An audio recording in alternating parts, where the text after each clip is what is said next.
How's it going, guys? I hope you're having a great Sunday.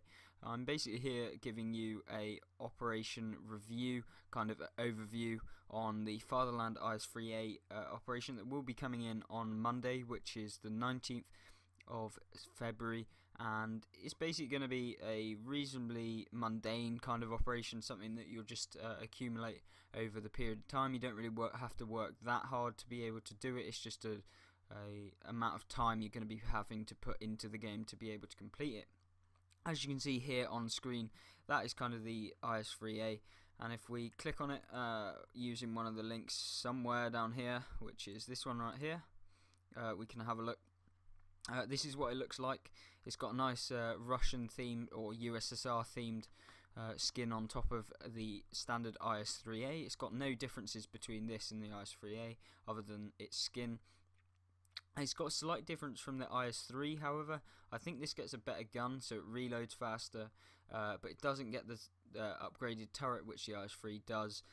So this is slightly weaker. It's got a bigger, less kind of oval-shaped top, so you can pen it pretty much a lot more than the IS-3 as turret. So if you aim at the piece on the top here with CCCP written on it, you're more than likely going to pen if you hit it, due to the overmatch mechanics that are in the game.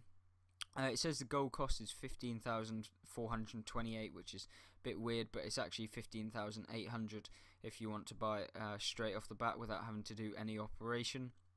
It's got 1550 hit points, which is fairly decent. Not as good as a hammer, which has 1550, I'm pretty sure, or 1500 or something, and that's a tier below, obviously. This is tier 8 as well. It's got a fairly decent gun. It's 390 alpha, obviously, with the penetration 221 with standard and 270 with premium rounds. Obviously HE lower at 61, does 530 alpha if you PEM. Hull armor 110mm on the front, which is made somewhat ridiculous by this pike nose design on the front, so it's similar to that of the IS-3. I think it's not as well angled, but it's somewhat similar. So if they're angling towards you with this frontal piece, you can pen it, and if they're angling away, you don't like this, you don't want to really shoot at that at all because it's going to bounce. Now that is pretty much the tank kind of review. It's pretty much an IS-3 is what I'm trying to say. So as long as you know how to take out an IS-3, you'll know how to take out one of these, especially since the turret is even weaker this time if you manage to hit the top and overmatch. Now onto the operation to actually get the tank. First of all, you do have to get 50,000 XP on to complete the first operation, so this is like the first iteration. So the reward for that, if you get 50,000 XP, will be 1,000 silver, I believe, and 1 war chest. So the war chest is pretty much what we got the other day. I think everyone got a three free ones, if I can get that right eventually, and they basically contain a variety of different things. It's basically random. You could get a premium tank, but you could get premium days, you could get med kits, repair kits, large repair kits, etc., fire extinguishers, that sort of thing, and that is pretty much what they contain. So after you've got 50,000 XP, you get 1,000 silver and a war chest, and then you move on to the next operation, which requires you to get an additional 100,000 XP, and then you get the same reward, 1,000 silver and a war chest, and then once you complete that, you are then on to the big boy operation, which is 250,000 XP in any number of battles, and then you get the Fatherland IS-3A. So that's quite demanding, I'd say. 400,000 XP you need to get in total to be able to get the IS-3A, if you haven't already. If you do already own the Fatherland IS-3A, you will get the silver equivalent, so that is somewhere around 2.2 million, I think, somewhere around there. I'm not really entirely sure, but you will get that, I believe. So 400,000 XP, probably be done in around 350 games for the average person, maybe 400, depending on how you're playing, and also whether you have a premium account. Obviously, if you've got a premium account, you're getting 1.5 times more XP, so somewhat probably 220 battles or something like that for the average person, which is quite a lot considering you've only got 2 weeks to do this operation, so it's kind of relying on how much you're playing the game. But if you play a lot, then you're fine, you should be able to get it. It's just a bit annoying that you just only get the silver equivalent. It would be nice if you completed it last year and then you completed it this year, that you get a new tank, like a different one, a special one for completing 2 years in a row, but oh well, I'll take the silver equivalent. And then we're on to the bundles. So the bundles are pretty much standard. We've got a Russian bundle with the Crimson Knights. I think they've been in the store before, but they will come in on the 19th of February, which is Monday, and go right the way through to the 2nd of March, again as with the operation. So the Fatherland IS-3A, you get the Motherland, the Bogatyr, the Honor T28E with F30, the Glory IS-5, and the Fighting Girlfriend T34, all with their ace operations, so that I think once you complete them you get a day of premium after you've done it, and some silver maybe. I'm not entirely sure, I've never really bought anything off of the specials. I only really buy it premium time on my account, that and reward tanks, etc.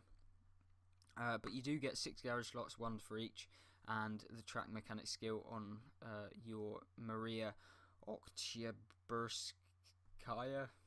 That was an absolute horrible pronunciation, but we'll go with it. And that is pretty much going to cost you 37,000 gold if you want to pick up all of those, with a 25% saving on the base cost of all of them, which seems pretty good. But then you're also getting 2 tier 5s and a tier 4. Maybe you don't want to play those, so if you don't, then I would recommend this one right here, all in the family: Fatherland IS-3A, the Motherland, and the Glory IS-5, all for 33,500. So you're saving yourself 3,500 gold if you didn't want those 3 premiums as listed before. That's only a 20% saving though, so it's not as good, if a value for money. And then we've got the David and Goliath. This came in previously, I believe, which is the Bogatyr KV222, 100% trained Bogatyr crew with the Iron Mace skill, and you also get a Goranich KV5, 100% trained crew, 2 garage slots, and you get the ace operation and a rollout operation for both, so that will cost you 10,300 gold as well. Then you've got the Fatherland Ultimate. So this is if you don't want to be able, well, you don't want to grind out the operation, get 400,000 XP, you can buy it Ultimate from the 19th through to the 2nd of March for 17,400 gold, which is a stupid amount. That's probably like £50 or something, £40, I don't know, no idea at the premium costs. But that will cost you 17,400 gold, and that will give you 7 days of premium, 35 3 times XP boost, which is ridiculous, and a garage slot along with the ace operation, of course. If you don't want to pay that much and you still want the tank, you could either go for the Fatherland Loaded edition, so that's from the 23rd to the 2nd of March, and that costs 16,600 gold. You get 3 days of premium, 23 times XP boost, and a garage slot, as well as the ace operation as well. 100% train crew with all of these as well. And then if you want to be the proper cheapskate, even though it's not that cheap, is the Fatherland just base edition. So that is 15,800 gold, and that comes with just a garage slot and 100% train crew, and the ace operation, of course. And that is pretty much it for the specials and also the operation regarding the Fatherland. Obviously there's some nice snapshots here that Wargaming have taken through in-game. Pretty sure they used these last year. Don't be cheapskates, Wargaming. Make some new ones. Oh well. Anyway guys, hope you did enjoy the video. If you did, found it somewhat informative, or if you liked it, then give it a like using the like button below, and also subscribe if you're new and you want to see some more content to do with news, etc. that's going to be coming out on World of Tanks console. I also do some reviews of tanks on console as well, so if you wanted to see those, I'd recommend just checking out my channel. If you like that, then click the subscribe button. If you don't, then you don't have to watch any more of my videos, then I don't mind. If you didn't like it, then dislike the video. Lets me know kind of what I'm doing right, what I'm not doing right. And anyway, I shall wrap it up now, and I shall hope to see you in the next video. Goodbye.